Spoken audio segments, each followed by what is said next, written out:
Lezhë u zgjua mëngjesin e kësaj të martë me rreshje shiu me intensitet të lartë, të cilat shkaktuan disa probleme në qytet dhe në zonat përreth. Në lagjen Beslidhja dhe 11 janari u konstatua prezencë ujë për rreth 20 minuta.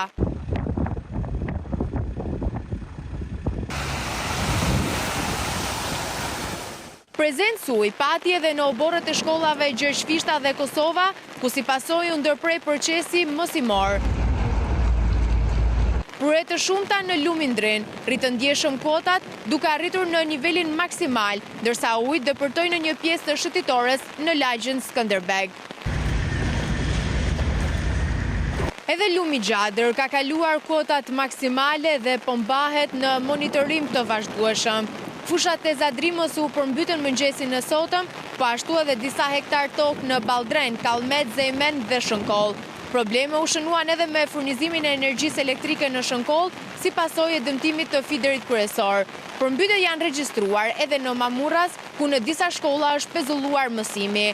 Situata vijon të mbetet më problematike në zonën e Zojsit, ndërsa strukturat e AKMC-s dhe emergjenca civile ndodhen në terren dhe në gatishmëri për çdo situatë emergjente. Për Top Channel, nga Lezhë, Brigilda Deda.